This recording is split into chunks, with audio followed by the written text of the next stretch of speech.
어머님, 이제 유산은 다 제 거예요. 이 소름 돋는 한마디와 함께 며느리 미정이 내 목에 주사기를 꽂았습니다. 차가운 금속이 피부를 뚫고 들어오는 순간 나는 눈을 크게 떴습니다. 뭐 하는 거야? 몸부림치려 했지만 이미 약에 취해 힘이 들어가지 않았습니다. 미정의 얼굴에는 어떤 감정도 없었습니다. 그저 일을 처리하듯 차분했지요. 침대 옆 시계는 새벽 3시를 가리키고 있었습니다. 아들은 출장으로 집에 없었고 집안은 적막했습니다. 심장이 격하게 뛰었지만 목소리는 나오지 않았습니다. 미정은 주사기를 빼내며 웃었습니다. 괜찮아요. 곧 모든 게 끝날 거예요. 그 순간 내 온몸에 한기가 돌았습니다. 내가 키워낸 아들의 아내가 내 목숨을 노리고 있다는 사실이 믿기지 않았습니다. 대체 무슨 일이 벌어진 걸까요? 평생 가족을 위해 헌신했던 나에게 왜 이런 일이 생긴 걸까요? 15년간 며느리를 내 딸처럼 아끼고 사랑했는데 그 세월이 한순간에 배신으로 돌아왔습니다.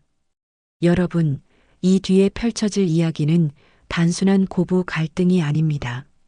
사람 하나의 인생을 완전히 무너뜨리는 상상 이상의 반전이 숨어 있습니다. 끝까지 보신다면 아마 손에 땀이 맺히고 심장이 덜컥 내려앉는 순간을 마주하시게 될 겁니다. 영상이 마음에 드신다면 구독과 좋아요 버튼을 눌러주세요. 모든 것은 미정이 우리 집에 들어온 그 순간부터 시작됐습니다. 아니, 정확히 말하면 끝의 시작이었습니다. 나는 처음엔 눈치채지 못했지만 그녀는 천천히 아주 조용히 내 삶을 장악해가고 있었습니다.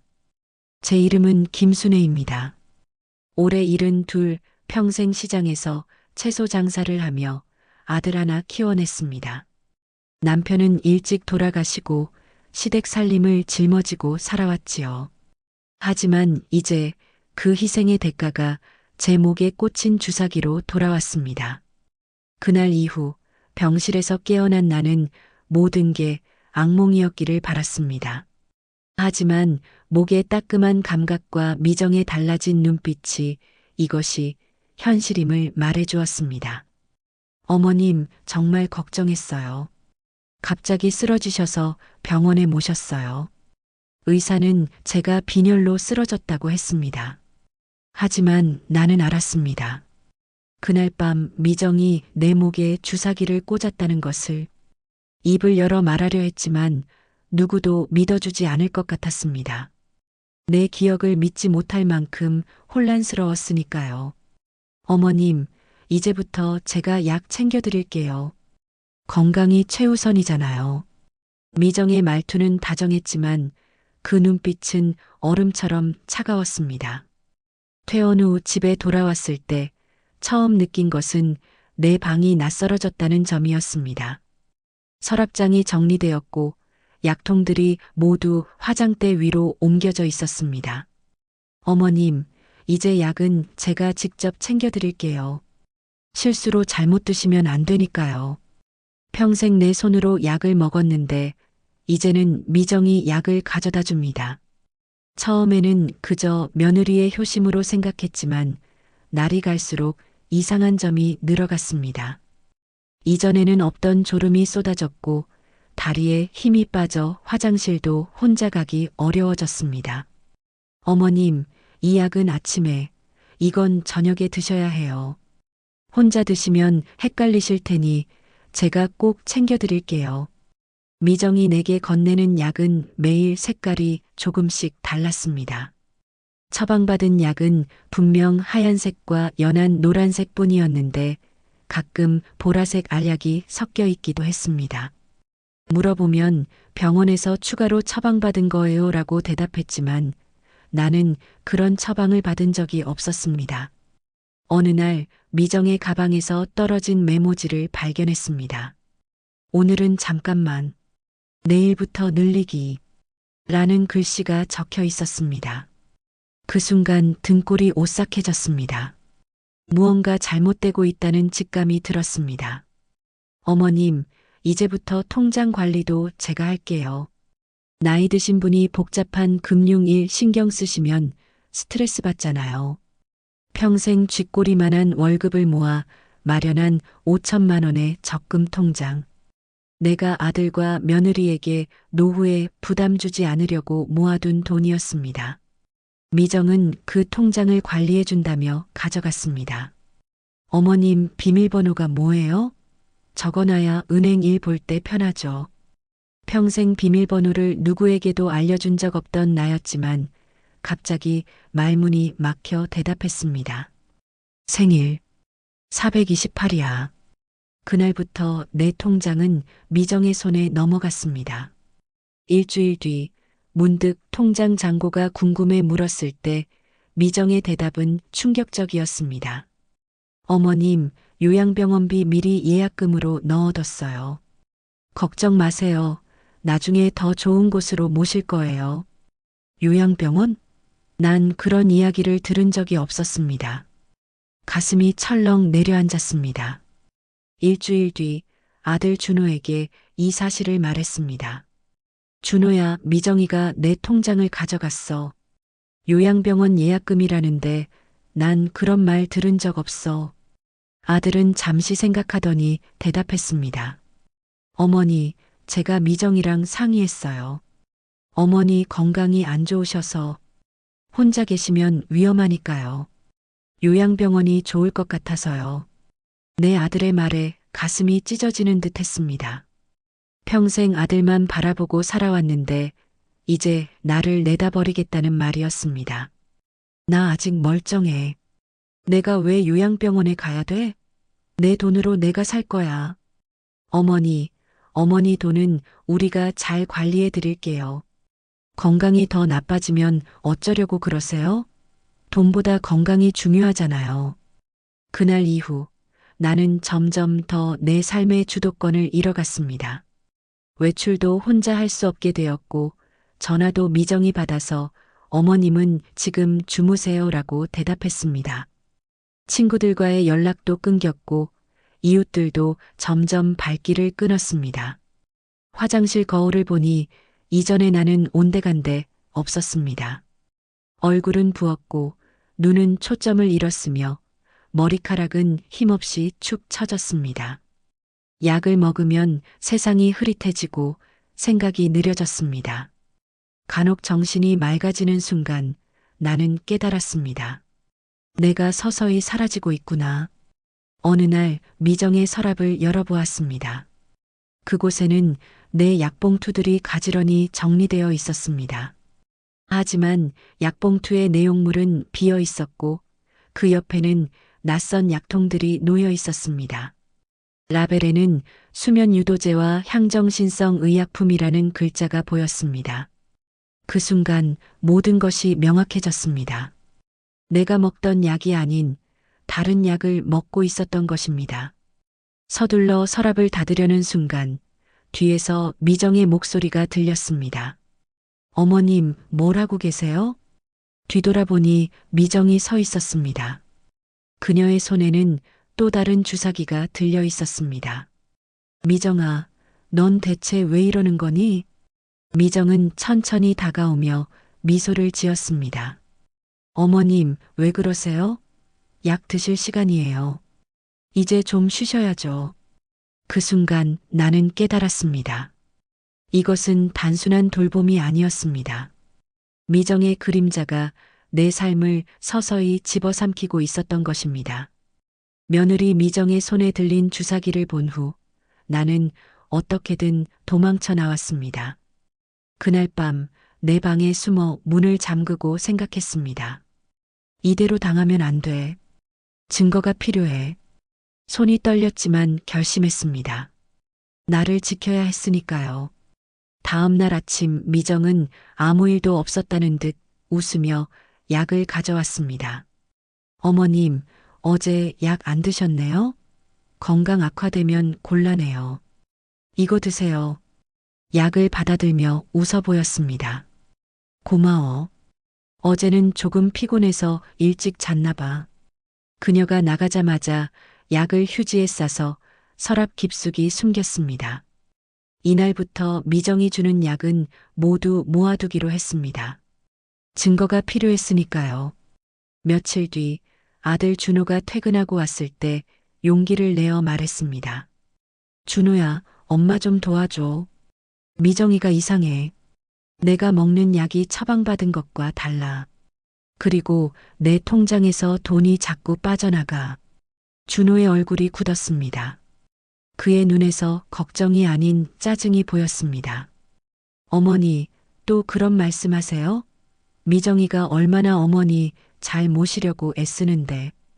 의사 선생님도 어머니 기억력이 많이 떨어졌다고 했잖아요. 내 기억력이 떨어졌다고? 누가 그런 말을 해? 지난번 진료 때요. 어머니 혼자 두면 위험하다고 치매 초기 증상이 보인다고 하셨어요. 가슴이 철렁 내려앉았습니다. 나는 그런 진단을 받은 적이 없었습니다. 준호의 눈을 똑바로 보며 말했습니다. 준호야, 엄마 치매 아니야. 내가 언제 그런 진료를 받았니? 지난달 15일이요. 어머니 기억 안 나세요? 미정이가 모시고 갔잖아요. 그날 나는 미정과 함께 병원에 갔지만 의사를 따로 만난 적은 없었습니다. 잠시 검사실에 들어갔다 나온 후 바로 귀가했을 뿐이었습니다. 난 그런 말 들은 적 없어. 의사를 직접 만나지도 않았어. 준호가 한숨을 쉬었습니다. 어머니, 또 그러세요. 미정이 말로는 어머니가 요즘 환청도 들리고 가끔 헛것도 보신다면서요. 약 잘 드셔야 해요. 순간 머리가 핑 돌았습니다. 내 아들은 내 말을 전혀 믿지 않고 있었습니다. 며느리의 말만 진실로 받아들이고 있었지요. 그날 밤 혼자 남겨진 방에서 울음이 터져 나왔습니다. 내가 평생을 바쳐 키운 아들은 이제 내 말을 믿지 않았습니다. 누구도 내 말을 믿어주지 않는 세상이 되어버렸습니다. 다음 날 결심했습니다. 증거를 찾아야 했습니다. 미정이 외출했을 때 나는 힘겹게 일어나 집안을 뒤졌습니다. 서랍장, 옷장, 서류함. 어디선가 증거를 찾아야 했습니다. 마침내 미정의 서류 가방에서 은행 내역서를 발견했습니다. 떨리는 손으로 펼쳐보니 내 이름으로 된 통장에서 매주 200만 원씩 출금되고 있었습니다. 수령인은 한미정이었습니다. 총 인출액은 이미 3천만 원에 달했습니다. 이런, 내 돈이. 그리고 그 옆에는 병원 진단서가 있었습니다. 내 이름으로 된 진단서였지만 내가 받은 적 없는 내용이었습니다. 김순애 72세, 알츠하이머 초기 증상, 가족의 지속적 돌봄 필요, 판단력 저하로 인한 금전관리 불가 상태. 눈앞이 캄캄해졌습니다. 미정은 내가 치매에 걸렸다는 거짓 진단서를 만들어 내 돈을 빼돌리고 있었던 것입니다. 그날 밤 잠을 이루지 못했습니다. 하루 종일 약을 먹지 않았더니 머리는 맑았지만 공포가 밀려왔습니다. 내 인생이, 내 존재가 서서히 지워지고 있었습니다. 다음 날 결단을 내렸습니다. 시장에 가는 척하며 외출했습니다. 목적지는 전자상가였습니다. 내 손에 남은 현금 10만 원을 꼭 쥐고 작은 전자상가 가게에 들어갔습니다. 손님, 무엇을 도와드릴까요? 저기, 라디오처럼 생긴 녹음기 있나요? 오래 녹음할 수 있는 거요. 젊은 점원이 여러 제품을 보여주었습니다. 그중 라디오처럼 생긴 작은 녹음기를 골랐습니다. 이건 최대 24시간 녹음 가능하고 목소리에 반응해서 자동으로 녹음이 시작돼요. 배터리도 오래 가고요. 그걸로 주세요. 집에 돌아와 녹음기를 침대 밑에 숨겼습니다. 이제 증거를 모을 차례였습니다. 그날 저녁 미정이 약을 들고 왔습니다. 어머님, 오늘은 꼭 드셔야 해요. 어제도 안 드셨더라고요. 약을 받아들며 웃어 보였습니다. 그래, 고마워. 근데 미정아, 내 통장 좀 볼 수 있을까? 얼마나 남았는지 궁금해서. 미정의 표정이 순간 굳었습니다. 어머님, 걱정 마세요. 제가 잘 관리하고 있어요. 지금은 약 드시고 쉬세요. 그녀가 나가자마자 녹음기를 켰습니다. 이제부터 모든 대화를 녹음하기로 했습니다. 밤이 깊어질수록 약 기운이 떨어지고 정신이 또렷해졌습니다. 꿈과 현실의 경계가 모호해지는 순간들이 있었습니다. 때로는 미정이 주사기를 들고 내 방에 들어오는 환영이 보였고, 때로는 아들이 내 옆에 앉아 어머니 미안해요라고 말하는 것 같았습니다. 다음 날 아침 녹음기를 확인했습니다. 밤중에 미정과 준호의 대화가 녹음되어 있었습니다. 미정 여보, 어머님 상태가 점점 나빠지고 있어요. 곧 요양병원에 모셔야 할 것 같아요. 준호 비용이 만만치 않을 텐데. 미정 어머님 통장에 아직 2천만 원 남았어요. 그걸로 초기 비용 충당하고 집은 우리가 팔아서 나머지를 메꿀 수 있을 거예요. 준호 집을 판다고? 어머니 동의 없이 그럴 순 없잖아. 미정 여보, 어머니가 치매라는 진단서가 있잖아요. 법적으로는 우리가 재산 관리할 수 있어요. 걱정 마세요. 녹음 내용을 들으며 온몸이 떨렸습니다. 그들은 내 집까지 팔아서 요양병원에 보낼 계획이었습니다. 내가 평생 일해서 마련한 이 집을. 눈물이 주르륵 흘러내렸습니다. 아침이 되자 미정이 아침 약을 들고 왔습니다. 어머님, 오늘은 병원 가는 날이에요. 약 드시고 준비하세요. 심장이 덜컥 내려앉았습니다. 병원이라고? 이것은 요양병원으로 데려가려는 계획일까요? 어디 병원인데? 지난번 가셨던 신경과요. 검진 받으러 가는 거예요. 그날 병원에서 나는 처음으로 강하게 저항했습니다. 난 검진 받지 않을 거야. 내 돈 어디 갔는지 말해봐. 왜 내 통장에서 돈이 빠져나가? 대기실에 있던 사람들이 모두 우리를 쳐다보았습니다. 미정은 당황한 표정으로 내 팔을 잡았습니다. 어머님, 무슨 말씀하세요? 진정하세요. 어머니 통장 돈은 제가 잘 관리하고 있잖아요. 간호사가 다가왔습니다. 무슨 일이세요? 미정이 한숨을 쉬며 말했습니다. 죄송합니다. 어머님이 치매가 있으셔서 가끔 이런 식으로 소동을 일으키세요. 간호사의 눈에 동정심이 번졌습니다. 아, 그러시군요. 보호자분 힘드시겠네요. 진정제 주사 한 대 놓아드릴까요? 네, 그러면 고맙겠습니다. 순간 공포가 밀려왔습니다. 또 주사를 놓겠다고? 아니, 이건 정말 위험했습니다. 온 힘을 다해 소리쳤습니다. 안 돼. 난 주사 맞기 싫어. 난 치매 아니야. 이 사람이 내 돈을 빼앗아가. 하지만 내 소리치는 모습이 오히려 치매 노인의 망상으로 보였는지 간호사들은 미정의 말만 들었습니다. 결국 진정제 주사를 맞고 집으로 돌아왔습니다. 집에 돌아온 후 나는 점점 더 희미해져가는 나 자신을 느꼈습니다. 거울 속 내 모습은 헬쑥하고 초라했습니다. 눈빛은 공허했고 몸은 말랐습니다. 한때 시장에서 큰 소리로 채소를 팔던 활기찬 여인의 모습은 어디에도 없었습니다. 침대에 누워 생각했습니다. 이대로 사라질 순 없어. 이대로 내 존재가 지워질 순 없어. 녹음기를 더욱 꼭 쥐었습니다. 이제 이것만이 내 유일한 무기였습니다. 내가 정상이라는, 내가 아직 살아있다는 증거를 어떻게든 모아야 했습니다. 창밖으로 보이는 하늘은 어둡게 변해갔습니다. 마치 내 미래처럼 말이지요. 나는 아직 여기 있어. 내가 사라지더라도 진실은 반드시 밝혀질 거야. 방 안에 홀로 남겨진 채 나는 사라져가는 나 자신과 싸우고 있었습니다. 녹음기를 품에 안고 지낸 지 이틀째 되던 날이었습니다. 미정이 계속 주는 약을 먹는 척하며 몰래 모았더니 정신이 조금씩 돌아오고 있었습니다. 그날 아침 식탁에 앉아 시계를 보니 9시였습니다. 준호는 출근했고 미정과 단둘이 있는 시간이었습니다. 미정이 아침 식사로 죽을 가져왔습니다. 요즘 들어 모든 식사가 죽이었습니다. 마치 내가 씹을 힘도 없는 노인이라도 된 것처럼 말이죠. 어머님, 오늘은 잘 드세요. 어제도 거의 안 드셨잖아요. 나는 숟가락을 들었지만 죽을 보니 갑자기 용기가 솟았습니다. 이대로는 안 된다는 생각이 들었습니다.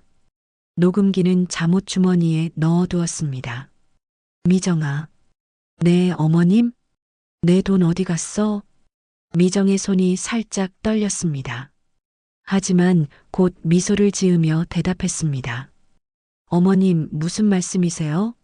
어머님, 돈 제가 잘 관리하고 있잖아요. 통장 내역서를 봤어. 내 이름으로 매주 200만 원씩 출금됐더구나. 미정의 얼굴이 순간 굳었다가 곧 안타까운 표정으로 바뀌었습니다. 어머님, 또 그런 망상을 하세요? 의사 선생님이 이런 증상이 나타날 수 있다고 했는데 분노가 치밀어 올랐습니다. 내 전 재산을 빼돌리는 사람이 내게 망상이라고 말하다니. 망상 아니야. 내가 직접 봤어. 내가 내 통장에서 돈을 빼가고 있어. 목소리가 점점 커졌습니다. 미정은 고개를 저으며 한숨을 쉬었습니다. 어머님, 진정하세요. 그 돈은 어머님 병원비랑 약값으로 쓰는 거예요. 그리고 요양병원 예약금도 있고요. 거짓말 마. 내가 그런 비용에 3천만 원을 쓸 리가 없잖아. 당장 내 통장 돌려줘. 분노로 온몸이 떨렸습니다. 미정은 천천히 일어나 부엌 서랍으로 향했습니다. 그녀의 손이 서랍 안으로 향하는 것을 보았습니다. 미정아, 뭐 하는 거야? 미정이 뒤돌아보며 웃었습니다. 그 순간 그녀의 손에 작은 주사기가 들려 있는 것을 봤습니다. 어머님, 흥분하시면 건강에 안 좋아요. 진정제 한 대 놓아드릴게요. 공포가 밀려왔습니다. 다시는 그녀에게 주사 맞을 수 없었습니다. 순간적으로 테이블 위 물컵을 집어 던졌습니다. 컵이 바닥에 떨어져 요란한 소리와 함께 산산조각이 났습니다. 내 돈, 내 약, 당장 내놔. 날 독살하려는 거지? 미정이 놀라 뒤로 물러섰고 그 순간 그녀의 손에서 주사기가 떨어졌습니다. 주사기 캡이 식탁 아래로 굴러갔습니다. 어머님, 왜 이러세요? 제가 얼마나 정성껏 모시는데. 그리고는 갑자기 울음을 터뜨렸습니다. 그야말로 효부 연기의 시작이었습니다. 저는 정말 최선을 다했어요. 밤잠도 못 자고 간호하고 약도 챙기고. 이게 뭔가요? 그 순간 현관문이 열리는 소리가 들렸습니다. 아들 준호가 서류를 가지러 잠시 들어온 것이었습니다. 여보, 어머니, 무슨 일이에요? 미정은 마치 기다렸다는 듯이 준호에게 달려가 안겼습니다. 여보, 어머님이 갑자기 저한테 소리 지르시고 물건을 던지셨어요. 제가 뭘 그렇게 잘못했는지. 준호의 얼굴이 굳어졌습니다. 그는 바닥에 깨진 컵 조각들과 울고 있는 아내를 번갈아 보더니 나를 향해 걸어왔습니다. 어머니, 어떻게 이러실 수 있어요? 미정이가 얼마나 어머니를 위해 희생하는데. 순간 가슴이 무너져 내렸습니다. 내 아들은 내 편이 아니었습니다. 그는 이미 미정의 말만 믿고 있었습니다. 준호야, 내 아내가 날 독살하려고 해. 내 통장에서 돈을 빼가고 이상한 약을 먹이고 있어. 준호의 눈에 실망감이 번졌습니다. 어머니, 정말 실망입니다. 의사 선생님 말씀이 맞았나 봐요. 어머니 망상이 심해지고 계세요. 그때 식탁 위에 놓인 준호의 휴대폰이 반짝였습니다. 저도 모르게 눈이 갔는데 그건 우리 집 현관 앞 CCTV 알림이었습니다. 언제부터인가 설치된 CCTV였지요. 준호야, 저기 내 핸드폰 좀 봐. CCTV 화면 보이지? 준호가 휴대폰을 집어들었습니다. 화면에는 우리 집 현관과 일부 거실이 보였습니다. 그리고 방금 전 내가 미정에게 소리치고 미정이 서랍에서 뭔가를 꺼내는 장면이 흐릿하게 보였습니다. 저기 봐. 미정이가 주사기를 꺼내는 장면이 찍혔어. 준호가 화면을 자세히 봤지만 곧 미정이 휴대폰을 가져갔습니다. 여보, CCTV는 현관만 보이는 거예요. 어머님이 또 헛것을 보시나 봐요. 준호는 고개를 저으며 한숨을 쉬었습니다. 어머니, 이제 정말 병원에 모셔야겠어요. 이런 식으로 계속 사람을 의심하고 공격하시면 위험해요. 수치심이 온몸을 덮었습니다. 내 아들은 내가 아닌 며느리의 편이었습니다. 아무리 말해도 소용없었습니다. 알았다. 내가 미쳤나 보구나. 방에 들어가 있을게. 힘없이 일어나려는 순간 식탁 아래에서 뭔가가 반짝이는 것이 보였습니다. 주사기 캡이었습니다. 슬그머니 집어들어 주머니에 넣었습니다. 어머니, 준호가 부르는 소리에도 돌아보지 않고 방으로 들어왔습니다. 문을 닫고 침대에 앉아 한참을 울었습니다. 가족에게 버림받은 느낌이었습니다. 어느새 밖에서는 미정과 준호의 대화 소리가 들려왔습니다. 여보, 이제 어머님을 요양병원에 모셔야 할 것 같아요. 이런 상태로는 집에서 모시기 힘들어요. 그래도 어머니를, 당신도 봤잖아요. 어머님이 날 공격했어요. 다음에는 더 위험한 일이 생길 수도 있어요. 알았어. 내일 요양병원 알아볼게. 그 말을 듣는 순간 뭔가가 내 안에서 부서졌습니다. 이대로 당할 수는 없었습니다. 주머니에서 주사기 캡을 꺼내 자세히 보니 프로포폴이라는 글자가 희미하게 보였습니다. 수면 마취제였습니다. 그리고 녹음기를 확인했습니다. 방금 식탁에서의 대화가 모두 녹음되어 있었습니다. 미정이 주사기를 꺼내는 순간의 서랍 여는 소리, 그리고 진정제 한 대 놓아드릴 게요라는 미정의 말까지 말이죠. 그때 옆집에서 카메라 플래시 터지는 소리가 들렸습니다. 창문 너머로 보니 옆집 박영자 씨가 집 앞에서 사진을 찍고 있었습니다. 그녀는 우리 집을 향해 카메라를 들고 있었습니다. 순간 머릿속에 번개가 쳤습니다. 박영자 씨, 예전에 내 채소가게 단골이었던 그분이 지금 우리 집 앞에서 사진을 찍고 있다는 것은.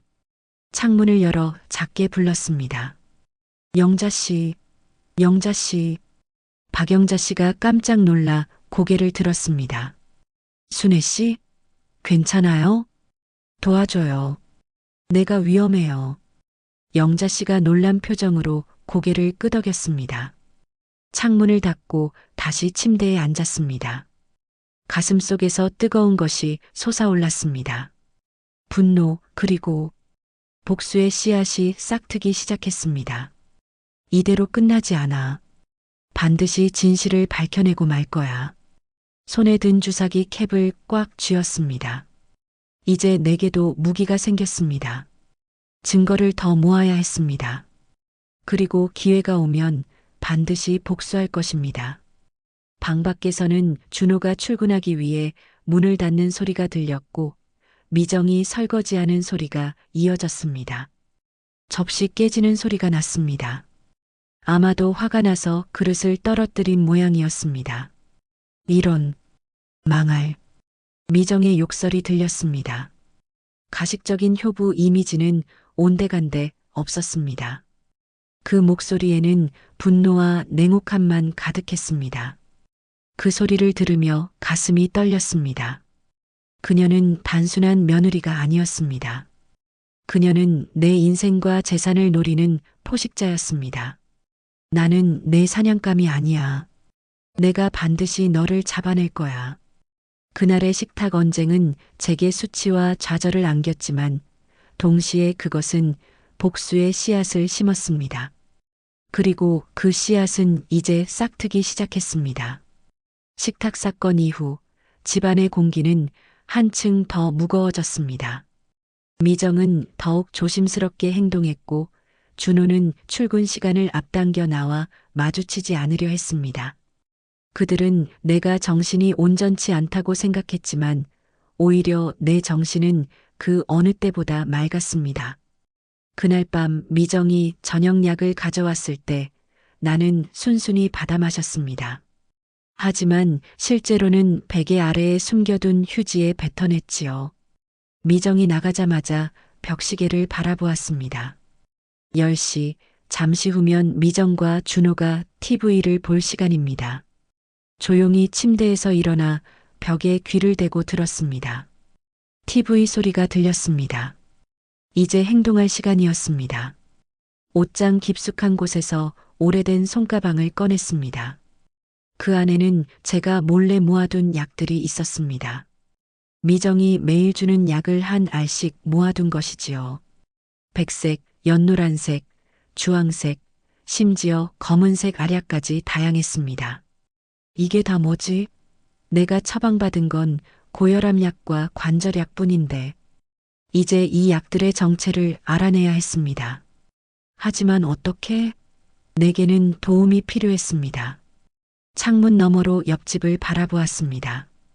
박영자 씨의 집에는 불이 켜져 있었습니다. 그녀와 연락할 방법이 필요했습니다. 다음 날 아침 미정이 잠시 마트에 간 사이 나는 용기를 내어 현관문을 열고 옆집으로 향했습니다. 다리가 후들거렸지만 이것이 마지막 기회일지도 몰랐습니다. 박영자 씨의 초인종을 누르자 곧 문이 열렸습니다. 순애 씨, 어떻게 여기까지 오셨어요? 괜찮으세요? 영자 씨, 잠깐 얘기 좀 할 수 있을까요? 영자 씨는 놀란 눈으로 나를 안으로 이끌었습니다. 그녀의 집안은 따뜻하고 아늑했습니다. 마치 예전의 내 집처럼 말이지요. 순애 씨, 얼굴이 많이 헬쑥해지셨네요. 무슨 일 있으신 거예요? 말을 시작하자 눈물이 왈칵 쏟아졌습니다. 모든 이야기를 털어놓았습니다. 주사기 사건, 통장에서 사라진 돈, 이상한 약들, 녹음기, 그리고 요양병원으로 보내려는 계획까지. 영자 씨는 처음엔 놀랍다는 듯 쳐다보다가 이내 진지한 표정으로 고개를 끄덕였습니다. 실은 저도 느꼈어요. 그 며느리 뭔가 이상하더라고요. 며칠 전 쓰레기 버리러 나갔다가 미정 씨가 전화하는 걸 들었는데 곧 끝날 거예요 라고 하더라고요. 순애 씨 이름도 언급했고요. 가슴이 철렁 내려앉았습니다. 어떻게 도와드릴까요, 순애 씨? 떨리는 손으로 가방에서 약들을 꺼냈습니다. 이 약들이 뭔지 알아봐 주세요. 제 조카가 약사인데 연락할 방법이 없어서요. 영자 씨는 약들을 조심스럽게 받아들었습니다. 제 아들이 병원에서 일해요. 오늘 저녁에 물어볼게요. 그리고 그녀는 작은 휴대폰을 내게 건넸습니다. 이건 제가 안 쓰는 폰이에요. 비상시에 연락하세요. 제 번호 저장해뒀어요. 감사의 눈물이 흘렀습니다. 드디어 외부와 연락할 수단이 생겼습니다. 영자 씨, 정말 고마워요. 천만에요. 우리 시장에서 몇십 년을 함께 했는데 이 정도는 당연하죠. 집으로 돌아오는 길 가슴이 두근거렸습니다. 이제 나는 혼자가 아니었습니다. 그날 이후 나는 체계적으로 증거를 모으기 시작했습니다. 미정이 준 약은 모두 영자 씨에게 전달했고 녹음기는 항상 켜놓았습니다. 그리고 미정이나 준호가 없을 때면 집안을 조금씩 수색했습니다. 어느 날 미정의 화장대 서랍에서 작은 수첩을 발견했습니다. 그 안에는 충격적인 계획들이 적혀 있었습니다. 내 통장 돈을 빼돌리는 계획, 약물 용량을 늘리는 일정, 가짜 치매, 진단서, 발금 내역, 심지어 집을 팔아 현금화하려는 계획까지 상세히 기록되어 있었습니다. 온몸에 소름이 돋았습니다. 이것은 단순한 돈 문제가 아니었습니다. 미정은 내 재산을 노리고 체계적인 계획을 세워 실행하고 있었습니다. 수첩을 핸드폰으로 사진 찍은 후 원래 자리에 돌려놓았습니다. 이제 결정적인 증거가 생겼습니다. 다음 날 영자 씨에게서 연락이 왔습니다. 순애 씨, 약 분석 결과 나왔어요. 대부분 수면제와 정신안정제예요. 특히 검은색 약은 강력한 신경 억제제라고 해요. 일반인이 장기 복용하면 위험할 수 있대요. 심장이 덜컥 내려앉았습니다. 미정은 정말 저를 서서히 죽이려 하고 있었던 것입니다. 그날 밤 미정과 준호가 잠든 후 나는 조용히 미정의 가방을 뒤졌습니다. 그곳에서 병원 영수증 여러 장을 발견했습니다. 모두 내 이름으로 된 것이었지만 내가 가본 적 없는 병원들이었습니다. 그리고 가장 충격적인 것은 한 장의 사망진단서 양식이었습니다. 이름과 날짜라는 비어 있었지만 사인은 이미 심장마비로 적혀 있었습니다. 온몸에 한기가 돌았습니다. 미정은 내 죽음까지 계획하고 있었던 것입니다. 다음 날 준호가 출근한 후 나는 미정에게 말했습니다. 미정아, 오늘은 약 좀 적게 먹을게. 어제 너무 어지러웠어. 미정은 미소를 지으며 대답했습니다. 안 돼요, 어머님. 약은 정량대로 드셔야 해요. 건강을 위해서요. 그녀의 미소 뒤에 숨겨진 냉혹함이 보였습니다. 그래, 알았어. 약을 받아들고 화장실로 향했습니다. 화장실 창문을 통해 약을 버린 후 거실로 돌아왔습니다. 미정아, 오늘 영자 씨가 놀러 온대. 괜찮지? 미정의 표정이 굳어졌습니다. 옆집 아줌마요? 어머님, 요즘 몸이 안 좋으신데 손님 접대는. 괜찮아. 오랜만에 얼굴 보고 싶어서. 미정은 마지못해 고개를 끄덕였습니다. 오후 영자 씨가 방문했을 때 미정은 계속 우리 옆에 머물며 대화를 감시했습니다. 하지만 영자 씨는 영리했습니다. 그녀는 케이크를 가져오며 말했습니다. 미정 씨, 이 케이크 정말 맛있어요. 근데 제가 레시피를 잊어버렸네요. 부엌에서 잠깐 보여주실래요? 미정이 마지못해 부엌으로 향하자 영자 씨는 재빨리 내게 작은 녹음기를 건넸습니다. 이건 더 성능 좋은 거예요. 24시간 녹음 가능하고 목소리 감지 기능도 있어요. 그리고 그녀는 작은 CCTV 카메라를 건넸습니다. 이건 시계처럼 생겼지만 실제론 카메라예요. 침대 옆에 두세요. 감사의 눈물이 흘렀습니다. 영자 씨는 내게 너무나 큰 도움을 주고 있었습니다. 그날 이후 나는 더욱 체계적으로 증거를 수집했습니다. 미정이 준 약을 모으고 대화를 녹음하고 CCTV로 내 방 안의 상황을 기록했습니다. 일주일 후 충격적인 장면이 CCTV에 찍혔습니다. 미정이 내가 잠들었다고 생각했을 때 내 방에 들어와 주사기로 내 링거에 뭔가를 주입하는 모습이었습니다. 영자 씨에게 급히 연락했습니다. 영자 씨, CCTV에 미정이가 링거에 뭔가 넣는 장면이 찍혔어요. 증거를 더 모으세요, 순애 씨. 결정적인 순간이 오면 경찰에 신고할 거예요. 하지만 기다릴 시간이 얼마 없었습니다. 며칠 뒤 우연히 준호와 미정의 대화를 엿들었습니다. 준호 요양병원은 언제 가능하대? 미정 다음 주 화요일에 자리가 난대요. 어머님은 이미 서류상 치매 진단을 받으셨으니 강제 입원도 가능해요. 준호 그래도 강제는. 미정 여보, 어머님 상태가 점점 위험해져요. 자해 위험도 있고요. 우리가 책임져야 해요. 준호 알았어. 화요일에 휴가 내겠다. 화요일. 그때가 저를 요양병원에 보내려는 날이었습니다. 이제 나에게 남은 시간은 4일뿐이었습니다. 그날 밤 나는 침대에 앉아 지금까지 모은 증거들을 정리했습니다. 약들, 녹음 파일, CCTV 영상, 수첩 사진, 영수증들. 벽에 걸린 오래된 사진을 바라보았습니다.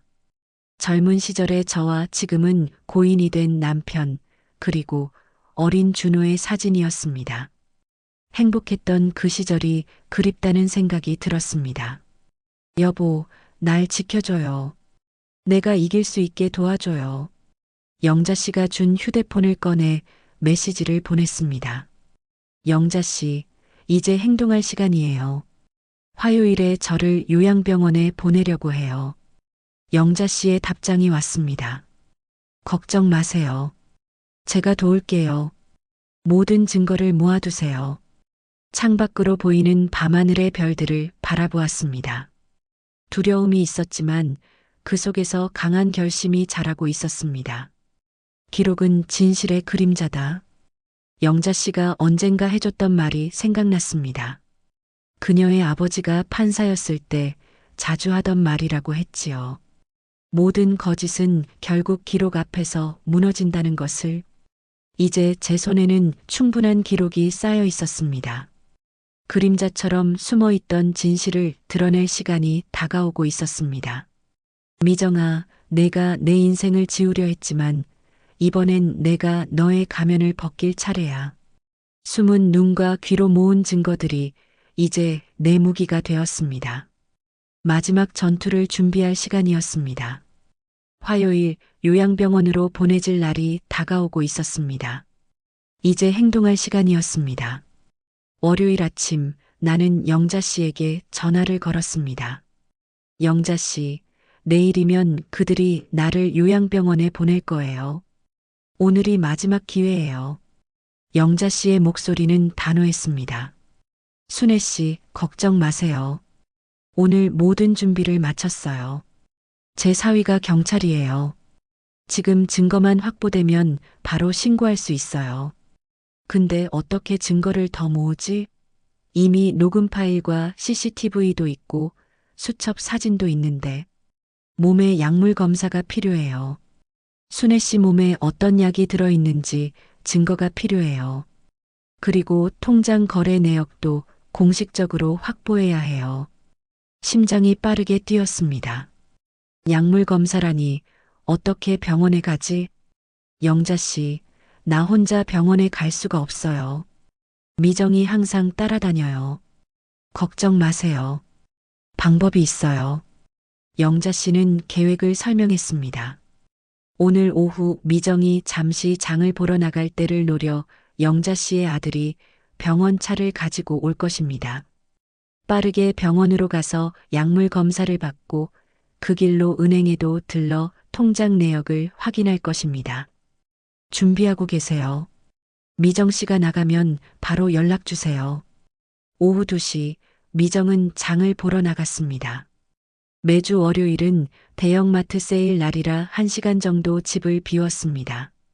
그녀가 현관문을 닫자마자 나는 영자 씨에게 전화를 걸었습니다. 지금이에요. 3분도 채 지나지 않아 현관벨이 울렸습니다. 문을 열자 영자 씨와 30대 남성이 서 있었습니다. 순애 씨, 이쪽은 제 아들 영민이에요. 병원에서 일하고 있어요. 빨리 가요. 영민 씨가 나를 도와 차까지 이동했습니다. 다리에 힘이 없어 휘청거렸지만 그들의 도움으로 무사히 차에 탈 수 있었습니다. 어머님, 병원까지 10분 걸려요. 금방 갈게요. 병원은 우리 동네에서 조금 떨어진 큰 종합병원이었습니다. 영민 씨는 의사 친구에게 미리 연락해 두었다고 했습니다. 어머님 케이스는 특별하니까 바로 검사실로 가서 혈액 검사와 소변 검사를 할 거예요. 병원에 도착해서 접수를 하자 젊은 의사가 나왔습니다. 김순애님이세요? 영민이 얘기 들었습니다. 빨리 검사부터 시작할게요. 검사실에서 혈액을 채취하고 소변 샘플도 제출했습니다. 의사는 진지한 표정으로 물었습니다.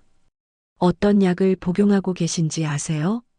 고혈압약과 관절약만 처방받았어요. 하지만 며느리가 다른 약을 먹이고 있어요. 이상한 수면제와 정신약물이에요. 의사는 고개를 끄덕였습니다. 검사 결과는 2시간 정도 걸려요. 일단 은행부터 다녀오시고 돌아오시면 결과를 알려드릴게요. 다음 목적지는 은행이었습니다. 내 통장이 개설된 지점으로 향했습니다. 다행히 오래 거래했던 지점이라 직원들이 나를 알아보았습니다. 김순애님, 오랜만에 오셨네요. 어떻게 도와드릴까요? 제 통장 거래 내역을 좀 보여주세요. 최근 6개월치요. 직원이 컴퓨터를 확인한 후 놀란 표정을 지었습니다. 아, 지난번에는 며느리분이 위임장을 가지고 오셨는데 어머님이 직접 오셨네요. 위임장이요? 제가 준 적 없는데요. 직원은 당황한 표정으로 파일을 뒤적였습니다. 그리고 한 장의 서류를 꺼냈습니다. 이 위임장이요. 며느리분이 어머님 서명이라며 가져오셨어요. 서류를 보니 내 서명이 있었습니다. 하지만 그것은 분명 위조된 것이었습니다. 나의 진짜 서명과는 달랐습니다. 이건 제 서명이 아니에요. 위조된 거예요. 직원의 얼굴이 하얗게 변했습니다. 그럼 최근 인출 내역을 한번 확인해 보시겠어요? 거래 내역서를 받아들고 충격에 빠졌습니다. 미정의 이름으로 매주 200만 원씩 출금되고 있었고 큰 금액은 다른 계좌로 이체되어 있었습니다. 내 적금 통장 5천만 원 중 이미 3,500만 원이 빠져나간 상태였습니다. 이 돈들은 다 어디로 갔나요? 직원이 컴퓨터를 더 확인했습니다. 한미정 명의 계좌로 이체됐네요. 그리고 일부는 현금으로 인출됐고요. 온몸에 분노가 치밀었습니다. 미정은 내 돈을 자신의 계좌로 빼돌리고 있었던 것입니다. 이 거래 내역서를 공식적으로 발급해 주세요. 그리고 경찰에 신고할 거니 계좌를 동결시켜 주세요. 직원은 놀랐지만 내 요청대로 처리해 주었습니다.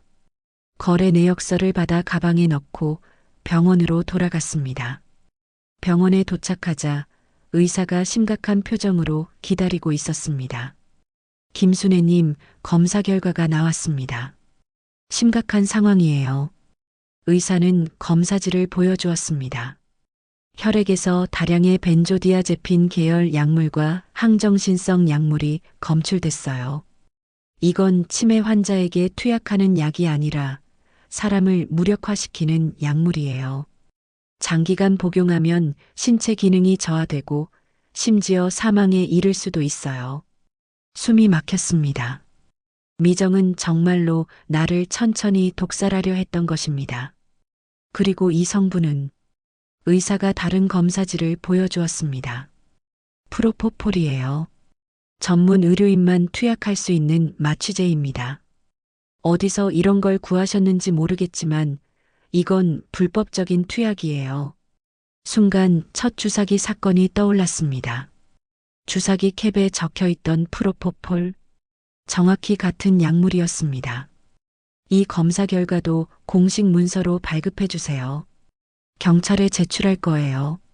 의사는 고개를 끄덕이며 검사 결과서를 인쇄해 주었습니다. 이런 학대는 반드시 신고해야 해요. 도와드리겠습니다. 병원을 나와 영자 씨의 집으로 향했습니다. 시간은 이미 오후 4시, 미정이 집에 돌아갔을 시간이었습니다. 영자 씨의 집에 도착해 모든 증거를 테이블 위에 펼쳤습니다. 은행 거래 내역서, 약물 검사 결과, 녹음 파일, CCTV 영상, 미정의 수첩 사진, 그리고 주사기 캡까지. 이제 충분한 증거가 모였어요. 경찰에 신고할 시간이에요. 영자 씨의 사위가 도착했습니다. 그는 지역 경찰서의 형사였습니다. 김순애님, 제가 이문수 형사입니다. 증거들 잘 봤습니다. 이건 명백한 범죄예요. 노인학대의 사기, 심지어 살인미수까지 의심됩니다.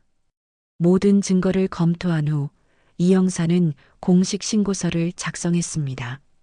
내일 아침 일찍 법원에서 긴급 체포영장을 발부받을 겁니다. 그 전까지는 안전한 곳에 계셔야 해요. 내일이면 늦어요. 내일은 그들이 나를 요양병원에 보낼 예정이에요. 이 형사는 생각에 잠겼다가 고개를 끄덕였습니다. 알겠습니다. 그럼 오늘 밤에 긴급 출동을 요청하겠습니다. 집에 돌아가셔서 평소처럼 행동하시고 저희가 밤 10시에 출동할게요. 심장이 두근거렸습니다. 드디어 진실이 밝혀질 순간이 온 것입니다. 집에 가면 위험하지 않을까요? 걱정 마세요. 지금부터 순애 씨 집 근처에 순찰차를 배치할게요. 무슨 일이 생기면 바로 출동합니다. 영자 씨가 내 손을 꼭 잡았습니다. 순애 씨, 이제 곧 끝날 거예요. 용기 내세요. 집에 돌아오니 미정이 화가 난 표정으로 현관에서 기다리고 있었습니다. 어머님, 어디 계셨어요? 걱정했잖아요. 평소처럼 약한 목소리로 대답했습니다. 미안해, 영자네 집에 잠깐 갔다 왔어. 앞으로는 나갈 때 꼭 말씀하세요. 내일은 중요한 약속 있잖아요. 미정의 눈에 이상한 빛이 돌았습니다. 그녀는 내일 나를 요양병원에 보내는 것을 기다리고 있었습니다. 그래, 알았어. 오늘은 좀 피곤하니 일찍 자야겠다. 방으로 들어와 문을 닫았습니다. 시계를 보니 7시였습니다. 이제 3시간 후면 경찰이 올 것입니다. 그때 방문이 열리고 미정이 약과 물을 들고 들어왔습니다. 어머님, 약 드세요. 오늘은 특별히 수면제도 챙겨왔어요. 내일을 위해 푹 주무셔야죠. 미정의 말에 섬뜩함이 느껴졌습니다. 내일을 위해라니, 요양병원에 보내기 위해 내가 저항하지 못하도록 수면제를 먹이려는 것이 분명했습니다. 고마워, 미정아. 약을 받아들고 침대에 누웠습니다. 미정이 나가자 약을 베개 아래에 숨겼습니다. 이제 진실과 거짓의 경계에 서 있었습니다. 곧 모든 것이 드러날 것입니다. 시간이 천천히 흘러갔습니다. 9시, 준호가 퇴근하고 돌아왔습니다. 그들의 대화 소리가 들렸습니다. 내일 어머니 요양병원 갈 준비 다 됐어? 네, 다 됐어요. 어머님도 이미 수면제 드셨으니 내일 아침엔 얌전하실 거예요. 그래도 마음이 무겁네. 여보, 어머님을 위한 거예요. 치매가 더 심해지기 전에 전문가의 도움을 받아야 해요. 준호의 한숨 소리가 들렸습니다. 그는 정말 내가 치매라고 믿고 있었습니다. 내 아들이 속았다는 사실이 가슴 아팠지만 이제 곧 진실을 알게 될 것입니다. 10시가 되기 5분 전 창문을 통해 경찰차 불빛이 보였습니다. 이제 드디어 시간이 왔습니다. 마음속에서 분노의 불씨가 일어났습니다. 정확히 10시 초인종이 울렸습니다. 미정 누구지? 이 시간에. 현관문이 열리고 이영사의 목소리가 들렸습니다. 한미정 씨, 김준호 씨, 경찰입니다. 김순애 씨 학대 및 사기 혐의로 조사할 일이 있습니다. 미정의 비명소리가 들렸습니다. 무슨 말도 안 되는 소리예요. 어머님은 치매예요. 방문을 열고 나갔습니다. 거실에는 이영사와 여러 경찰들이 서 있었고 미정과 준호는 당황한 표정으로 서 있었습니다. 어머니, 무슨 일이에요? 준호가 놀란 표정으로 물었습니다. 이영사가 증거 봉투를 꺼냈습니다. 김준호 씨, 어머님의 혈액과 소변에서 불법 약물이 검출됐습니다. 그리고 은행 거래 내역에서 한미정 씨가 김순애님의 돈을 불법으로 인출한 증거도 있습니다. 미정의 얼굴이 하얗게 변했습니다. 거짓말이에요. 어머님이 치매로 헛소리를 하시는 거예요. 그때 영자 씨가 들어왔습니다. 그녀는 녹음기와 CCTV 영상이 담긴 USB를 경찰에게 건넸습니다. 여기 더 많은 증거가 있어요. 미정 씨가 약물을 주입하는 장면, 돈을 빼돌린다고 자랑하는 대화, 그리고 계획이 담긴 수첩 사진까지요. 미정은 이제 완전히 패닉 상태가 되었습니다. 다 거짓말이에요. 어머님이 치매예요. 의사 진단서도 있어요. 이 형사가 차갑게 대답했습니다. 김상철 원장이죠? 그 의사도 이미 조사 중입니다. 가짜 진단서 발급 혐의로요. 그 순간 준호가 무릎을 꿇고 앉았습니다. 그의 얼굴에는 충격과 배신감이 가득했습니다. 미정아, 이게 다 진짜야? 미정은 마지막 발악을 했습니다. 여보, 믿어줘요. 어머님이 치매로 모든 걸 착각하신 거라고요. 그때 나는 주머니에서 주사기 캡을 꺼냈습니다. 그리고 병원 검사지를 내밀었습니다. 준호야, 이건 내 아내가 내 목에 꽂은 주사기 캡이야. 프로포폴이라는 약물이지. 그리고 이건 병원 검사 결과야. 내 몸에 불법 약물이 가득해. 준호는 서류를 받아들고 읽더니 얼굴이 하얘졌습니다. 그리고 미정을 향해 분노에 찬 눈빛을 보냈습니다. 미정아, 내가 어머니를. 이 형사가 앞으로 나섰습니다. 한미정 씨, 당신은 노인학대, 사기, 살인미수 혐의로 체포됩니다. 김준호 씨도 조사를 위해 서해에 동행해 주셔야 합니다. 미정은 갑자기 울음을 터뜨렸습니다. 다 어머님 때문이에요. 우리 재산도 안 주시고 계속 간섭하시고 돈 좀 썼다고 이렇게까지 하시는 거예요?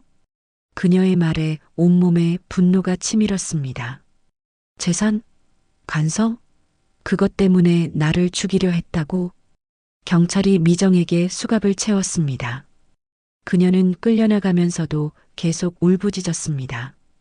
어머님, 제가 얼마나 희생했는지 아세요? 이 집안일, 이 노인 돌봄, 이 모든 게 얼마나 지겨웠는지.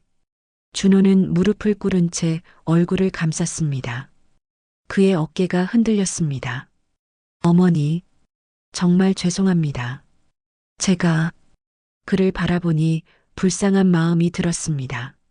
내 아들은 속았던 것입니다. 이 형사가 내게 다가왔습니다. 김순애님, 오늘은 안전한 곳에서 주무시는 게 좋겠습니다. 내일 공식 진술을 받을게요. 고개를 끄덕이고 준호를 바라보았습니다. 준호야, 엄마는 괜찮아. 넌 속은 거야. 하지만 이제 진실을 알게 됐잖니. 준호는 고개를 들지 못했습니다. 경찰들이 나가고 집에는 준호와 나만 남았습니다. 침묵이 흘렀습니다. 이제 모든 진실이 드러났습니다. 그동안 참았던 분노의 불씨가 타오르고 있었습니다. 준호야, 엄마는 영자네 집에서 하룻밤 묵을게. 내일 이야기하자. 가방을 들고 문을 향해 걸어갔습니다. 등 뒤에서 준호의 흐느낌 소리가 들렸습니다. 어머니, 정말 죄송합니다. 돌아보지 않고 문을 열었습니다. 이제 모든 것이 드러났습니다. 그리고 복수는 이제 막 시작되었습니다. 영자 씨의 집에서 하룻밤을 묵은 후 다음 날 아침 일찍 일어났습니다. 창밖으로 보이는 햇살이 어제와는 달리 유독 밝게 느껴졌습니다. 마치 새로운 세상을 알리는 것처럼 말이지요. 순애 씨, 잘 주무셨어요? 영자 씨가 따뜻한 미소로 아침 식사를 내왔습니다. 영자 씨, 고마워요. 몇 달 만에 처음으로 제대로 잠을 잤어요. 식사를 하면서 이 형사에게서 전화가 왔습니다. 김순애님, 한미정 씨는 현재 구치소에 있습니다. 혐의를 부인하고 있지만 증거가 확실해서 곧 기소될 겁니다. 오늘 오전 10시에 정식 조사를 위해 경찰서로 와주시겠어요? 네, 가겠습니다. 전화를 끊고 나니 마음속에 이상한 감정이 일었습니다. 분노, 슬픔, 그리고 복수심. 이제 그냥 넘어갈 수 없었습니다. 미정이 저에게 준 고통, 공포, 절망. 그 모든 것에 대한 대가를 치르게 해야 했습니다. 영자 씨, 나 변호사를 만나고 싶어요. 변호사요? 아, 제가 아는 좋은 분이 계세요. 노인 학대 케이스를 많이 담당하셨어요. 경찰서에 가기 전 영자 씨의 소개로 박 변호사를 만났습니다. 그는 60대 중반의 진중한 느낌의 남성이었습니다. 김순애님, 사건 내용 잘 들었습니다. 정말 끔찍한 일을 겪으셨네요. 형사사건은 이미 진행 중이니 우리는 민사소송과 재산보전에 초점을 맞추겠습니다. 박 변호사의 말에 고개를 끄덕였습니다. 4가지 방향으로 진행하겠습니다. 첫째, 사기로 인출된 금액 전액 환수. 둘째, 정신적 고통에 대한 손해배상 청구. 셋째, 가짜 진단서 관련 의료진 고발. 넷째, 가정폭력 및 노인학대로 접근금지 가처분 신청. 하나하나 들으며 마음속에 차가운 결심이 자라났습니다. 얼마나 걸릴까요? 빠르면 1달, 늦어도 3달 안에 1차 결과가 나올 겁니다. 일단 오늘 고소장부터 접수하겠습니다. 경찰서에 도착해 진술을 마치고 나오니 낮 12시였습니다. 영자 씨가 기다리고 있었습니다. 순애 씨, 이제 어떻게 할 거예요? 잠시 생각에 잠겼다가 대답했습니다. 영자 씨, 교회에 가고 싶어요. 우리 동네 교회는 어르신들의 사랑방 같은 곳이었습니다. 매주 수요일은 노인 대학이 열리는 날이라 많은 어르신들이 모였습니다. 그곳에서 미정은 항상 효부상을 받던 사람이었습니다. 교회에 들어서자 여러 어르신들이 놀란 표정으로 저를 바라보았습니다. 순애 씨? 어머나 요양병원에 가셨다고 들었는데. 김 집사가 놀란 눈으로 다가왔습니다. 아니에요, 김 집사님. 그건 미정이의 계획이었어요. 사실은 목소리를 낮추고 천천히 이야기를 시작했습니다. 미정이 제 약에 수면제를 타고 통장에서 돈을 빼가고 심지어 주사기로 위협했던 일까지 증거를 보여주며 설명하자 어르신들의 표정이 점차 경악으로 변해갔습니다. 세상에, 그 착하다는 미정이가? 그래서 어젯밤에 경찰이 왔었구나. 교회 집사님들은 충격에 빠졌습니다. 특히 미정이 교회에서 효부상을 받았던 것을 기억하는 어르신들은 더욱 놀랐습니다. 순애 씨, 정말 큰일 당하셨네요. 우리가 도와드릴게요. 이렇게 첫 번째 진실이 퍼져나가기 시작했습니다. 교회에서 나와 다음으로 간 곳은 제가 30년 넘게 장사했던 전통시장이었습니다. 시장 상인들은 모두 제 오랜 지인들이었습니다. 어머, 순애 언니. 오랜만이네. 채소가게 미란이가 반갑게 맞아주었습니다. 곧 여러 상인들이 모여들었습니다. 언니 많이 야위셨네. 괜찮으세요? 그들에게도 천천히 사실을 이야기했습니다. 미정의 학대와 사기, 그리고 어제 있었던 체포 상황까지. 상인들의 분노는 교회 어르신들보다 더 거셌습니다. 그 독사 같은 년, 내가 벌써부터 이상하다 했어. 순애 언니가 평생 모은 돈을 그렇게 빼돌렸다고? 용서할 수 없네. 시장 상인들은 단순히 듣기만 하지 않았습니다. 그들은 행동에 나섰습니다. 미란이는 시장 방송을 통해 이 소식을 전했고 다른 상인들은 SNS에 글을 올리기 시작했습니다. 우리 시장의 자랑이었던 순애 언니가 며느리한테 이런 끔찍한 일을 당했습니다. 공유해 주세요. 저녁 무렵 영자 씨와 함께 은행에 들렀습니다. 이번에는 목적이 분명했습니다. 지점장님 좀 만나볼 수 있을까요? 지점장실에서 저는 위조된 위임장과 불법 인출에 대해 공식 항의했습니다. 이건 명백한 사기입니다. 제 서명이 위조됐고 며느리가 불법으로 돈을 인출했어요. 지점장은 진땀을 흘리며 사과했습니다. 정말 죄송합니다, 김순애님. 즉시 조사하고 필요한 조치를 취하겠습니다. 필요한 조치는 제가 말씀드리겠습니다. 첫째, 한미정 명의 모든 계좌 동결. 둘째, 불법 인출된 금액 전액 환수. 셋째, 위임장 위조에 관한 공식 진술서 작성해 주세요. 지점장은 당황했지만 결국 제 요구를 모두 수락했습니다. 그날 밤 미정의 모든 계좌는 동결되었고 인출됐던 3,500만 원은 임시 보호 계좌로 이전되었습니다. 이틀 후 지역신문에 기사가 실렸습니다. 효부가면 쓴 며느리의 끔찍한 범죄. 시어머니 독살 시도와 재산 갈취. 신문을 받아든 손이 떨렸습니다. 이제 미정의 악행은 공개적으로 알려지기 시작했습니다. 교회에서, 시장에서, 이웃들 사이에서 한때 효부로 칭송받던 미정의 이미지는 순식간에 무너져 내렸습니다. 그날 오후 준호에게서 처음으로 전화가 왔습니다. 어머니, 정말 죄송합니다. 제가 어떻게 그런 일을. 용서해 주세요. 아들의 흐느끼는 목소리에 마음이 아팠지만 아직은 때가 아니었습니다. 준호야, 엄마도 마음이 아프다. 내 아내가 그런 사람인 줄 엄마도 몰랐어. 하지만 내가 엄마 말을 한 번이라도 믿어줬더라면.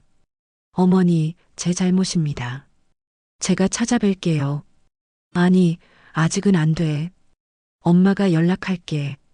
그전에는 찾아오지 마. 전화를 끊고 창밖을 바라보았습니다.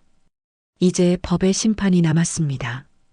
일주일 후 첫 재판이 열렸습니다. 법정에 들어서자 차가운 공기가 느껴졌습니다. 미정은 구치소 복장을 한 채 고개를 숙이고 앉아 있었습니다. 눈이 마주치자 그녀는 재빨리 시선을 피했습니다. 재판장이 입장하고 조용한 법정에 목탁 소리가 울렸습니다. 제1심 형사재판을 시작하겠습니다. 사건 번호 2025-123, 피고인 한미정, 노인학대 및 사기 등 혐의.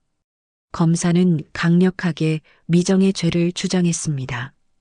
피고인은 치매라는 거짓 진단을 이용해 피해자의 재산을 갈취했을 뿐 아니라 불법 약물로 피해자를 무력화시키고 심지어 주사기로 위협하기까지 했습니다. 이는 단순한 노인학대를 넘어 살인미수에 해당하는 행위입니다. 미정의 변호사는 약하게 반박했습니다. 피고인은 시어머니를 위한 마음에서 행동했을 뿐 살해 의도는 전혀 없었습니다.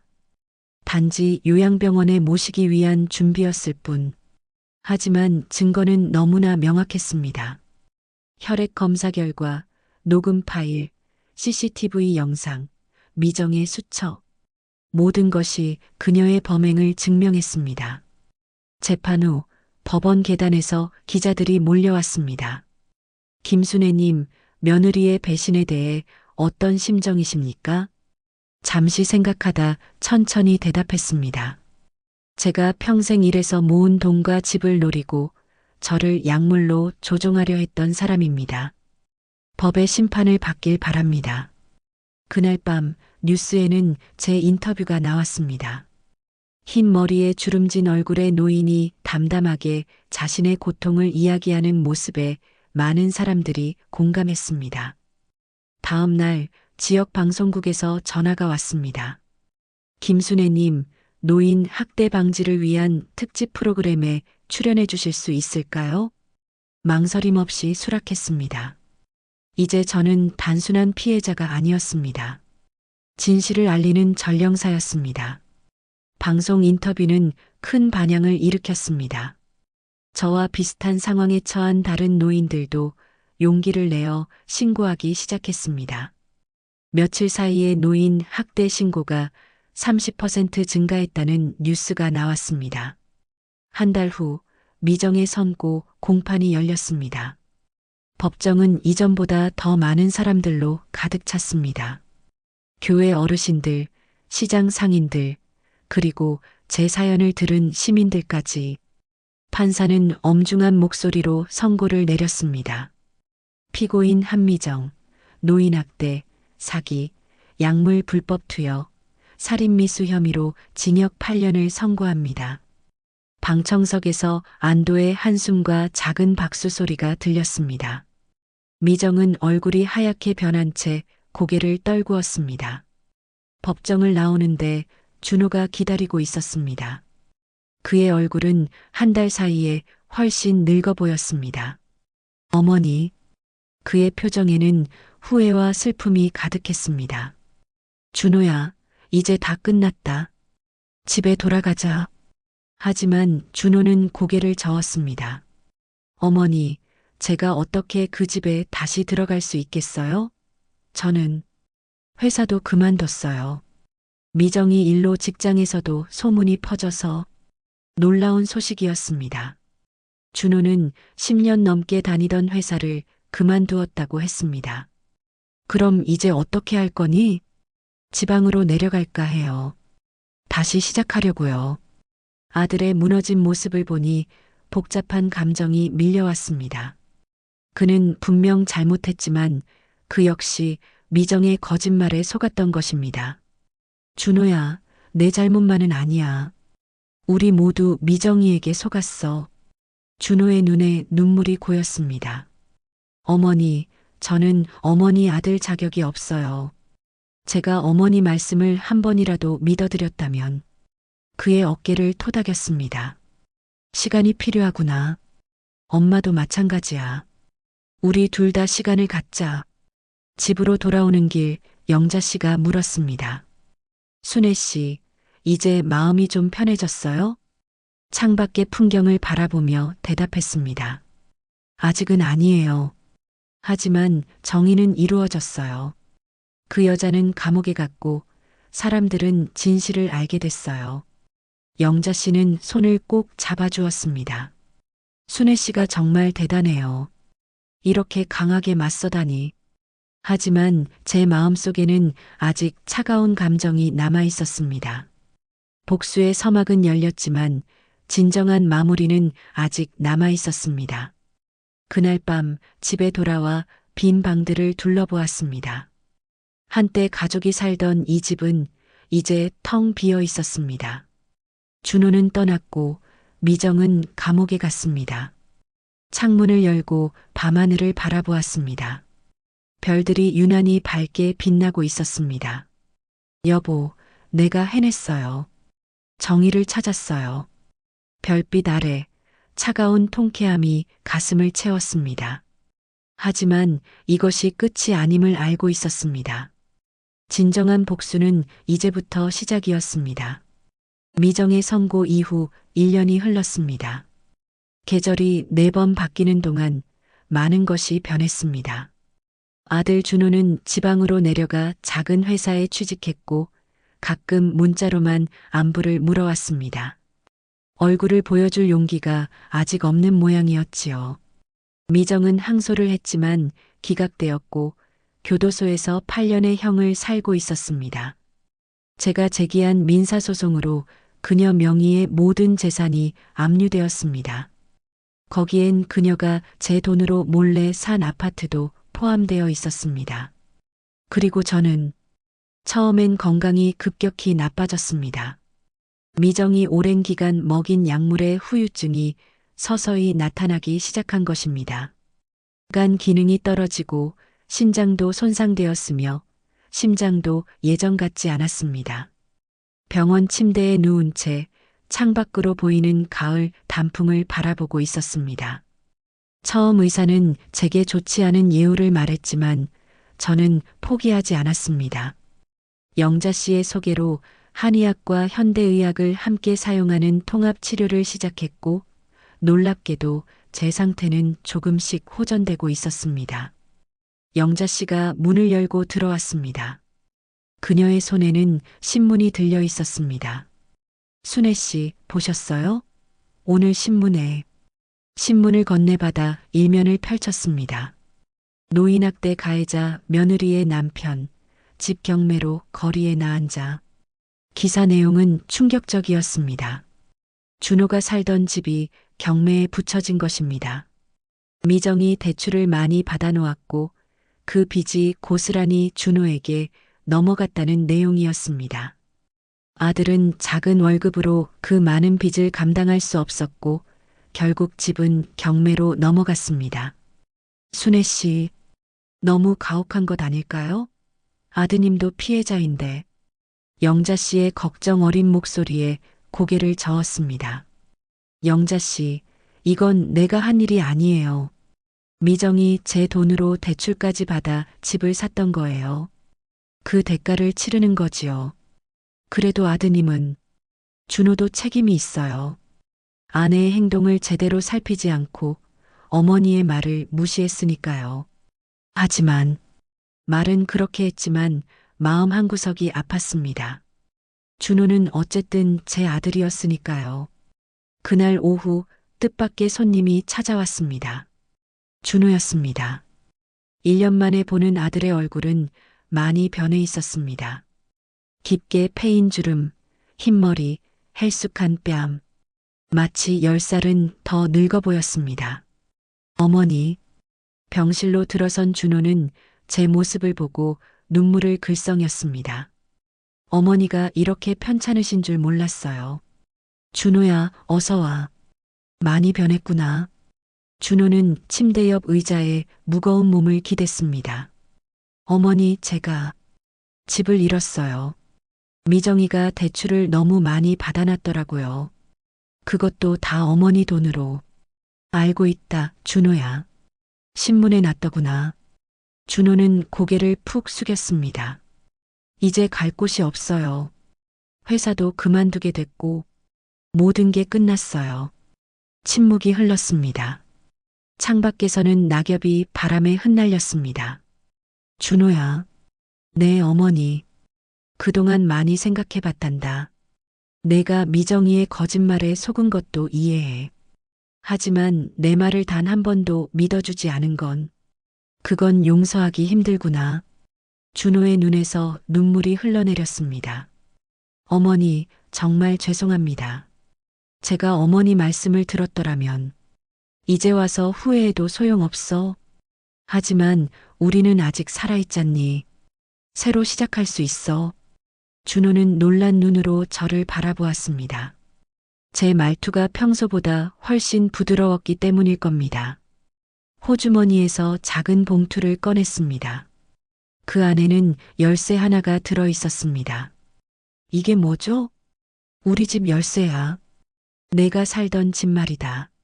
준호는 놀란 눈으로 저를 바라보았습니다. 내가 갈 곳이 없다면 그 집에서 살아라. 어차피 빈집이니 그냥 버려두기보다는 낫겠지. 어머니, 단 조건이 있다. 그 집은 팔지 마라. 내가 평생 일해서 마련한 집이니까. 그리고 이제부터 나를 돌봐줘. 내가 완전히 회복될 때까지. 준호는 열쇠를 꼭 쥐며 고개를 끄덕였습니다. 고맙습니다, 어머니. 정말 감사합니다.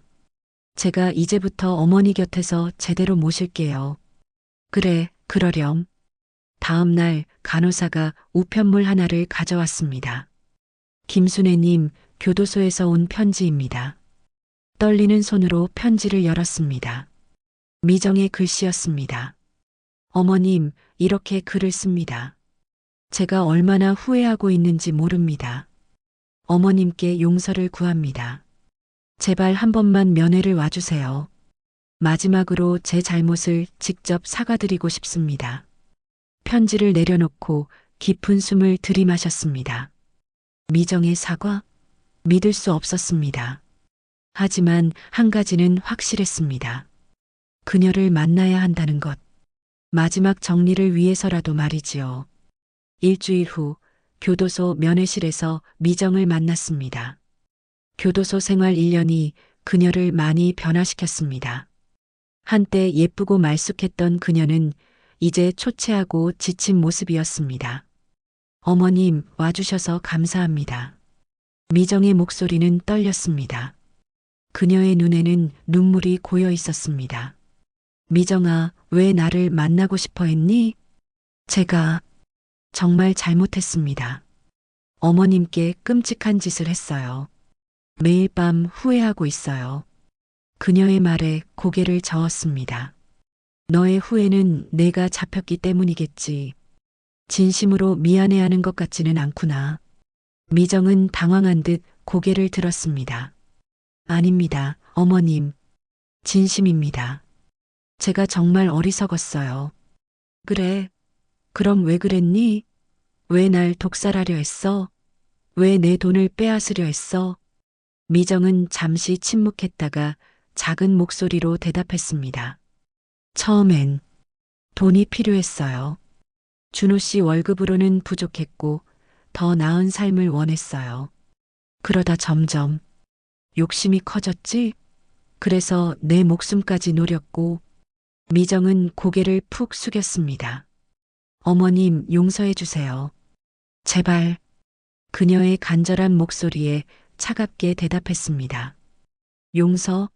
내가 내 평생 모은 돈을 빼앗고 내 아들을 돌이킬 수 없게 변화시키고 내 건강을 망가뜨려 놓고 용서를 바라니?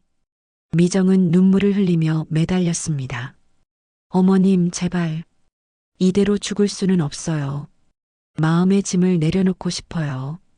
그녀의 눈을 똑바로 바라보았습니다. 그 눈에는 진정한 후회보다는 두려움이 보였습니다. 아마 교도소 생활이 너무 힘든 모양이었습니다. 미정아, 나는 내가 한 행동을 결코 용서하지 않아. 하지만 미정이 희망찬 눈빛으로 쳐다봤습니다. 나는 널 증오하지는 않아. 넌 그저 욕심 많고 이기적인 사람일 뿐이니까. 이제 그 대가를 치르고 있는 거지. 그리고 잠시 숨을 고른 후 말을 이었습니다. 내가 너를 증오하면서 남은 생을 살고 싶지는 않아. 내게는 아직 새로운 삶이 기다리고 있으니까. 미정의 눈에 놀라움이 번졌습니다. 어머님, 건강이 호전되고 계신가요? 그래. 의사들도 놀랐단다. 처음엔 희망이 없다고 했지만 이제는 조금씩 나아지고 있어. 생존 의지가 강한 모양이야. 면회를 마치고 나오는 길, 경비원이 작은 상자를 건넸습니다. 김순애님, 이건 한미정 씨의 개인 물품입니다. 재판 때 증거로 제출됐다가 이제 돌려받을 수 있게 됐습니다. 상자를 받아들고 병원으로 돌아왔습니다. 병실에 홀로 앉아 상자를 열었습니다. 그 안에는 미정의 옷가지와 몇 가지 소지품이 있었습니다. 하나씩 꺼내보다가 주머니 하나에서 작은 물건이 나왔습니다. 주사기 캡이었습니다. 그날 밤 미정이 제 목에 주사기를 꽂았던 그 주사기의 캡. 제 인생을 바꿔놓은 작은 물건이었습니다. 그것을 바라보며 온갖 감정이 밀려왔습니다. 분노, 슬픔, 배신감, 그리고 이상하게도 해방감까지. 그날 밤 병원 뒤뜰로 나갔습니다. 휠체어를 타고 나오는 것을 간호사가 도와주었지만 제 다리에도 조금씩 힘이 돌아오고 있었습니다. 김순애님, 너무 오래 계시면 안 돼요. 밖은 쌀쌀하니까요. 네, 금방 들어갈게요. 간호사가 떠나고 주사기 캡을 꼭 쥐고 별을 바라보았습니다. 이 작은 물건이 제 인생을 얼마나 크게 바꿔놓았는지 생각하니 감회가 새로웠습니다. 하지만 이것을 없애고 싶지는 않았습니다. 제 과거의 일부이자 강인함을 상기시켜주는 증거였으니까요. 깊은 숨을 들이마시며 주사기 캡을 주머니에 다시 넣었습니다. 저는 이것을 보관하기로 결심했습니다. 불에 태워 없애는 대신 제 승리의 증표로 간직하기로 한 것입니다. 병실로 돌아와 창가에 앉았습니다. 밤하늘의 별들이 반짝이고 있었습니다. 창가에 놓인 시계의 초침 소리가 조용히 울려 퍼졌습니다. 틱, 틱, 틱. 시간은 계속 흘러가고 있었습니다. 모든 것을 데려가기도 하지만 새로운 것을 가져다 주기도 하는 시간이었습니다. 3개월 후 저는 퇴원했습니다. 아직 완전히 회복된 것은 아니었지만 의사들도 놀랄 정도로 상태가 호전되었습니다. 아마도 진실이 밝혀지고 정의가 실현되면서 제 몸도 함께 치유되기 시작한 것 같았습니다. 집으로 돌아오는 날 준호가 직접 차를 몰고 왔습니다. 그는 이제 지역 자동차 정비소에서 일하며 새 출발을 하고 있었습니다. 어머니, 집에 오신 것을 환영합니다. 현관문을 열자 놀라운 광경이 펼쳐졌습니다. 집안은 깨끗하게 정돈되어 있었고 거실 테이블에는 꽃병이 놓여 있었습니다. 그리고 무엇보다 놀라운 것은 테이블 주변에 앉아 있는 사람들이었습니다. 영자 씨, 교회 집사님들, 시장 상인들, 모두 제가 돌아오기를 기다리고 있었습니다. 순애 씨, 축하해요. 드디어 집에 돌아오셨네요. 모두가 일어나 박수를 치며 저를 반겼습니다. 여러분, 이런 환영 파티를 감동의 목이 메었습니다. 이들은 제가 어려울 때 도와준 사람들, 그리고 진실을 알게 된 후 제 편에 서준 사람들이었습니다. 준호가 앞으로 나섰습니다. 어머니, 이제부터 제가 어머니를 잘 모실게요. 그동안 너무 죄송했습니다. 그의 진심 어린 목소리에 고개를 끄덕였습니다. 아직 완전한 용서에는 이르지 못했지만 새로운 시작을 할 준비가 되어 있었습니다. 그날 밤 내 방 창문을 열고 별들을 바라보았습니다. 한때는 죽음의 문턱까지 갔던 제가 이제 다시 삶의 중심에 서 있다는 사실이 신기했습니다. 침대 옆 작은 서랍에 미정의 주사기 캡을 넣어두었습니다. 이제 이 물건은 저에게 분노가 아닌 극복의 상징이 되었습니다. 6개월 후 저는 완전히 회복되어 다시 시장에 나가기 시작했습니다. 이번에는 채소를 팔기 위해서가 아니라 노인 학대 피해자들을 위한 상담을 하기 위해서였습니다. 제 경험이 다른 사람들에게 도움이 되기를 바랐습니다. 준호는 정비소에서 열심히 일하며 조금씩 자신감을 되찾고 있었습니다. 가끔 저녁을 함께 먹으며 이야기를 나누었고 서로에 대한 이해도 깊어졌습니다. 어느 날 저녁 준호가 조심스럽게 물었습니다. 어머니, 미정이한테서 또 편지가 왔어요. 면회를 가달라고. 잠시 생각에 잠겼다가 대답했습니다. 가보마. 하지만 이번에는 내가 함께 가자. 너도 진실을 직접 마주할 필요가 있어. 준호는 놀란 듯 저를 바라보았지만 이내 고개를 끄덕였습니다. 다음 주 우리는 함께 교도소로 향했습니다. 미정은 우리를 보고 놀란 듯 했습니다. 준호 씨, 어머님, 미정의 얼굴은 더욱 초췌해져 있었습니다. 교도소 생활이 결코 쉽지 않았을 터였습니다. 미정아, 우리가 왔다. 하고 싶은 말이 있다면서? 미정은 눈물을 글썽이며 고개를 끄덕였습니다. 정말 죄송합니다. 두 분께 너무나 큰 상처를 드렸어요. 매일 밤 후회하고 있어요. 준호는 무거운 침묵 속에 미정을 바라보았습니다. 그의 눈에는 복잡한 감정이 어려 있었습니다. 미정 씨, 왜 그랬어요? 우리는 행복했잖아요. 미정의 눈에서 진짜 눈물이 흘러내렸습니다. 욕심이었어요. 더 많은 돈, 더 좋은 집, 더 나은 삶. 그런데 결국 모든 것을 잃었네요. 침묵이 흘렀습니다. 그때 제가 입을 열었습니다.